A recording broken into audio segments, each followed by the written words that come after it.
Bonjour, j'espère que vous allez bien. Et aujourd'hui, en fait, j'avais envie d'aborder avec vous la notion d'échec.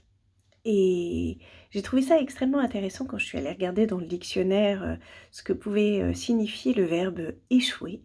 Et l'une des définitions que j'ai trouvées, c'est pousser jusqu'au contact avec la côte. Et je trouve que c'est particulièrement intéressant par rapport à l'idée qu'on se fait bien trop souvent de l'échec. Parce que je trouve que dans cette idée de pousser jusqu'au contact avec la côte, eh bien, il y a l'idée selon laquelle, en fait, il y a une réussite derrière l'échec, puisqu'on pousse jusqu'au contact avec la côte qui va nous permettre de nous sauver si on est sur un radeau ou un bateau en train de s'échouer. Alors que souvent, l'échec est considéré comme le résultat négatif d'une tentative, d'une entreprise et un manque de réussite, c'est-à-dire une défaite, un insuccès, un revers, comme on dit subir vers un échec.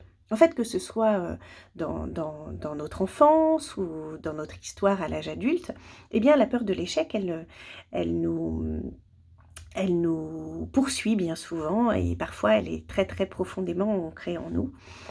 Par exemple, je ne sais pas moi, si vous perdez un match de basket ou que vous ratez un contrôle quand on est enfant, ou encore que vous avez l'impression de ne pas avoir obtenu le résultat de la promotion que vous convoitiez, ou d'avoir raté un casting, moi ça m'est arrivé plusieurs fois. Eh bien en fait à chaque âge, on a des craintes, et toutes ces expériences, en fait, vont fonder à l'intérieur de nous, dans notre subconscient, le fait de redouter, en fait, de ne pas rencontrer le succès. Alors le problème comme ça, il semble un petit peu évident, on a l'impression que c'est très clair en fait, mais moi je crois profondément que la véritable solution, elle se trouve dans le mot même d'échec. Puisqu'en fait, un échec, c'est une tentative échouée et c'est cette idée d'aller jusqu'au moment où on va contacter la côte. Et je trouve que toute la différence, elle est là, dans l'idée de la tentative. En fait, quand vous échouez, c'est une opportunité que vous ratez. Vos efforts pour réussir en réalité ne sont pas gâchés, mais uniquement insuffisants et n'ont pas marché cette fois-ci, dans cette opportunité-là. Donc un échec ne doit pas remettre en question, bien sûr, vos capacités, vos désirs d'atteindre vos objectifs. Il n'est qu'un moyen et qu'une information pour y parvenir. C'était Winston Churchill qui disait que le succès, c'était être capable d'aller d'échec en échec sans jamais perdre son enthousiasme. Et moi, je crois qu'il y a vraiment que des opportunités à saisir et qu'il n'y a pas véritablement de menaces. Et en même temps, je vous dis ça, et mes proches pourraient vous dire le nombre de fois où je suis triste, ou en plus, moi, je suis une hypersensible, alors je vais me mettre dans des émotions pas possibles parce que j'ai le sentiment d'avoir échoué, ou en tout cas de n'avoir pas obtenu le résultat que j'escomptais, là, tout de suite, dans l'instant présent. En fait, la peur de l'échec, elle est commune et intemporelle. Et je vais vous donner différentes visions de cette peur de l'échec en fonction, en fait, de nos cultures. Et puis ensuite, je vais vous inviter à réfléchir à cette idée d'échouer et au fait de ne pas oser se lancer. Ça, ce sera mon deuxième temps. Et dans un troisième temps, comment et pourquoi il est intéressant de se débarrasser de cette peur de l'échec et de l'échec lui-même, qui n'en est pas un finalement. Alors, quand je vous disais que la peur de l'échec, elle est commune et intemporelle, eh bien, j'ai pu assister dans mon cheminement de réflexion psychothérapeutique, philosophique, de coaching aussi, à différentes conférences. J'ai trouvé très intéressant ce que disait l'une des personnes, et assez insolite, du fait que nous étions, enfin notre relation à l'échec, elle était culturelle en fait. Alors, il y a plusieurs visions par rapport à ça. Il y a la vision dite américaine. En fait, un entrepreneur américain, comment il va faire? Il va exposer ses idées, il va même les imposer, et il va conquérir le monde sans hésiter et sans examiner son projet sous toutes les coutures. Il va juste avancer et écraser les obstacles en chemin. Et alors, ce qui est très intéressant, c'est qu'une personnalité que j'admire absolument profondément, qui s'appelle Madame Sarah Bernard, qui était une grande actrice et qui était française, est la première star mondiale, et surtout, elle était française et elle avait cet état d'esprit entrepreneur, mais l'idée d'écraser les obstacles sur son chemin. Sa devise, c'était quand même, pour vous dire, c'était « j'y arriverai quand bien même il y aura des obstacles, quand bien même j'aurai des échecs ». Donc voilà, donc ça c'est la vision dite aujourd'hui plutôt américaine, du rêve américain. Alors il y a la vision latine, qui, par rapport à l'entrepreneuriat en fait, et à l'exercice de la réussite, va utiliser le charme, la séduction, la volupté, qui vont être des armes de négociation quelque peu infaillibles. Par exemple, les concepteurs italiens vont beaucoup utiliser le design, l'esthétique en fait, la forme de leurs offres afin de conquérir les cœurs. Il y a la vision arabe, qui consiste à parler, à négocier, à argumenter, à discuter. En fait, tout est bon pour conclure une affaire. Et on va parler business, famille, société, etc. L'idée est de créer du contact, en fait, avec la personne en face. Et puis, il y a la vision française. Et alors, la vision française, de laquelle je suis absolument issue, eh bien, elle consiste à ne rien laisser absolument au hasard. En fait, on étudie chaque probabilité, chaque situation, chaque intention. La moindre faille en fait dans le calcul peut être trouvée. On va essayer de réfléchir à toutes les situations possibles. Le problème, c'est que quand on fait ça, en fait, ça devient une montagne. Le projet se trouve absolument risqué, en fait. Et donc, souvent, il est abandonné. Et l'entrepreneur qui expliquait ça, en fait, je trouve qu'il était très intéressant parce qu'il a su retourner, en fait, la dérision, enfin la peur de l'échec en dérision. C'est-à-dire qu'il s'est moqué, en fait, de la peur de l'échec, et il a su montrer, en fait, avec talent et humour, un petit peu cette difficulté que nous avons, nous les Français, à vouloir tout circonscrire. En fait, nous avons une telle quête de la perfection. Voilà. Et en fait, c'est pas que nous sommes frileux, même si nous avons, je ne sais pas si vous devez connaître ce dicton, pour vivre heureux, vivons cachés, mais en fait, ce qui est intéressant, c'est que nous voulons être parfaits, tout réfléchir à l'avance. Je crois personnellement que ça peut être une qualité parce que nous envisageons, nous projetons en fait différentes situations, mais ça nous empêche d'avancer, ça nous empêche d'aller de l'avant. Et par exemple, on s'est rendu compte, et moi je peux véritablement l'expérimenter, que les systèmes éducatifs qui sont fondés en fait sur la récompense plutôt que sur la punition vis-à-vis de l'échec, eh bien se sont avérés beaucoup plus performants. Je ne sais pas si vous avez des enfants dans votre entourage à qui pendant le confinement et peut-être encore aujourd'hui vous devez faire l'école, mais moi je me rends compte en fait que la récompense ça marche vachement bien. Beaucoup mieux d'ailleurs que de s'énerver, de punir, etc. En fait, souvent les enfants qui sont encouragés, eh bien ils travaillent mieux, ils apprennent mieux, ils se sentent mieux. Pourquoi? Parce qu'ils n'ont pas peur de l'échec. En fait, ils ont bien conscience que ils vont se tromper en fait, et que c'est pas grave. C'est pas ça qui est un problème. La grande difficulté, c'est de s'arrêter en fait. Et on a envie, pour grandir, de se surpasser. Alors comment est-ce qu'on va faire quand on est adulte, quand en plus on a grandi dans un système scolaire où on était noté sur 20 et puis il y avait des points en moins à chaque fois qu'on faisait des erreurs, ce qui est quand même pas simple. Eh bien comment est-ce qu'on va faire pour se lancer et oser en fait? Eh bien, tout d'abord, il faut savoir qu'un seul essai ne suffit pas. En fait, aucune grande invention, aucune grande découverte ne s'est fait du premier coup. Ça n'existe pas.